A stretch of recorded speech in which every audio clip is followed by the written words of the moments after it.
Friends, இன்றைக்கி parotta, coin parotta, stuffed coin parotta செய்யலாம்.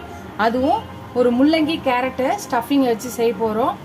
அதுக்கு மாவை நான் பிசைஞ்சு வச்சுட்டேன். ஒரு அரை மணி நேரத்துலேருந்து நம்ம எவ்வளோ நேரம் ஊற வச்சாலும் ரொம்ப நல்லா வரும். ஸோ மாவை பிசைஞ்சு ஏற்கனவே வச்சுட்டேன். ஸோ இப்போ ஸ்டஃபிங்க்கு நம்ம மசாலா ரெடி பண்ணிடலாம். பேன் வச்சாச்சு, அடுப்பு ஆன் பண்ணியாச்சு. ஒரு ரெண்டு ஸ்பூன் எண்ணெய் ஊற்றியாச்சு. எண்ணெய் காஞ்சிச்சு, சீரகம் போட்டுக்கலாம். ஒரு ஸ்பூன் சீரகம் போட்டாச்சு. இப்போ வெங்காயம், ஒரு பெரிய வெங்காயம் ஒன்று அரைஞ்சிருக்கேன், அதை போட்டுக்கலாம். இப்போ அதையும் சேர்த்து வதக்கிக்கலாம்.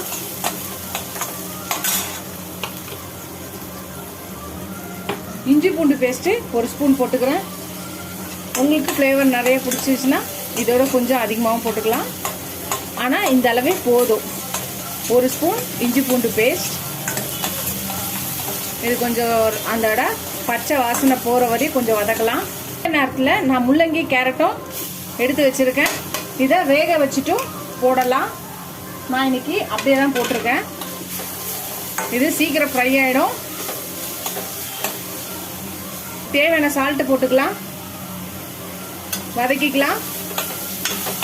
ரெட் சில்லி பவுடர் ஒரு ஸ்பூன் போடுறேன். தனியா ஒரு ஸ்பூன், சீரகத்தூள் ஒரு ஸ்பூன், அப்புறம் உங்ககிட்ட சிக்கன் மசாலா இருந்தால் ஒரு ஸ்பூன் போடலாம், இல்லை கரம் மசாலா ஒரு ஸ்பூன் போட்டுக்கலாம்.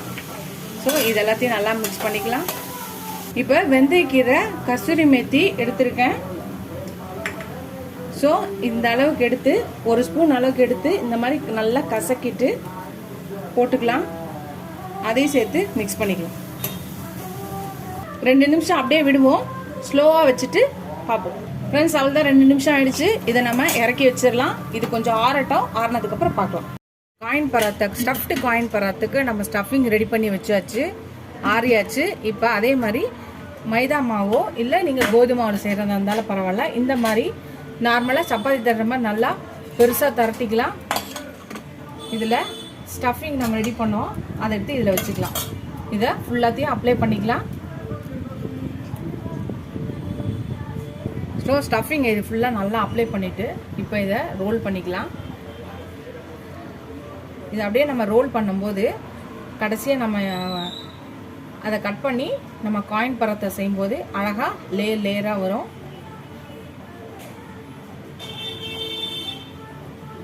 இந்த மாதிரி நல்லா பண்ணிவிட்டு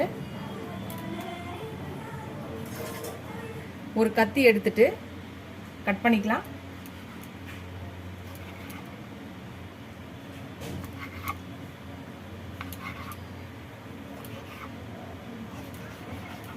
ஸோ கட் பண்ணியாச்சு. இப்போ ஒவ்வொன்றா எடுத்து நம்ம இந்த மாதிரி வச்சு இந்த மாதிரி ப்ரெஸ் பண்ணிக்கலாம். இந்த மாதிரி ப்ரெஸ் பண்ணும்போது லேயர் வரும் நம்மளுக்கு, லேயராக. இந்த மாதிரி எல்லாத்தையும் செஞ்சு வச்சுட்டு பார்க்கலாம். இந்த மாதிரி எடுத்துட்டு இப்படி ப்ரெஸ் பண்ணால் முடிஞ்சிச்சு. நம்மளோட ஸ்டஃப்டு காயின் பராத்தா ரெடி ஆகிடும். அது வெந்துட்டு நீங்கள் எடுக்கும்போது ஃபுல்லாக லேயராக இருக்குது பாருங்கள்.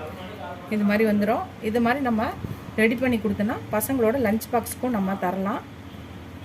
இல்லை ஈவினிங் வர்றதுக்கு, ஸ்கூல்லேருந்து வரத்துக்குள்ளேயோ காலேஜ்லேருந்து வரத்துக்குள்ளேயோ ரெடி பண்ணி வச்சிடலாம். இல்லை நீங்கள் டிஃபன் பாக்ஸ் ரெசிபியாகவும் இதை நீங்கள் ரெடி பண்ணி தரலாம். இல்லை நைட் டின்னருக்கும் செஞ்சு சாப்பிட்லாம். நம்மளோட இஷ்டம் தான், எப்படி வேணாலும் நம்ம இதை செஞ்சு சாப்பிடலாம். இந்த மாதிரி எல்லாத்தையும் ரெடி பண்ணிக்கலாம். ஃப்ரெண்ட்ஸ், எல்லாத்தையும் போட்டாச்சு. இப்போ நம்ம ஒரு பேன் வச்சாச்சு, அதில் எண்ணெய் ஊற்றியாச்சு. இப்போ நம்ம ரெடி பண்ணி வச்சுருக்க காயின் பராத்தாவை வச்சிடலாம். ஸ்டஃப்டு காயின் பராத்தாஸ் இந்த மாதிரி வச்சு நம்ம எல்லா பக்கமும் வேக வச்சு எடுத்தால் ரெடி ஆகிடும். இதெல்லாம் நல்லா வேகட்டும். வெந்ததுக்கப்புறம் திருப்பி போடலாம். ஃப்ரெண்ட்ஸ், எல்லாத்தையும் திருப்பி போட்டாச்சு. நம்மளோட காயின் பராத்தா ரெடி ஆயிடுச்சு. இதை நம்ம எடுத்துடலாம்.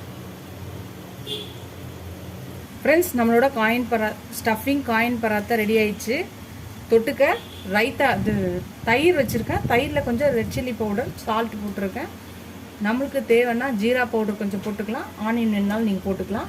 அப்புறம் டொமேட்டோ சாஸ் வச்சுருக்கேன். இதுதான் இன்றைக்கி எங்கள் வீட்டு ஸ்பெஷல் நைட் டின்னரும். நீங்களும் இந்த ரெசிபியை ட்ரை பண்ணி பாருங்கள். ட்ரை பண்ணி பார்த்துட்டு எப்படி இருக்குன்னு சொல்லுங்கள். ஃபஸ்ட் டைம் என் சேனலை பார்க்கணுன்னா சப்ஸ்கிரைப் பண்ணிட்டு பாருங்கள். ஃபுல் வீடியோ பாருங்கள். உங்கள் ஃப்ரெண்ட்ஸ்க்கு ரெண்டு சேனலை ஷேர் பண்ணி சப்ஸ்கிரைப் பண்ண சொல்லுங்கள். Keep supporting my channel, keep வாட்சிங் மை ஃபுல் வீடியோஸ் ஃப்ரெண்ட்ஸ்.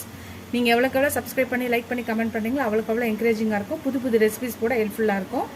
எனக்கும் என் சேனலுக்கு சப்போர்ட் பண்ணிங்கன்னு நினைக்கிறேன். இதுவரை சப்ஸ்கிரைப் பண்ண எல்லா ஃப்ரெண்ட்ஸ்க்கும் தேங்க்ஸ். சப்ஸ்கிரைப் பண்ணாதவங்க சப்ஸ்கிரைப் பண்ணிட்டு பாருங்கள்.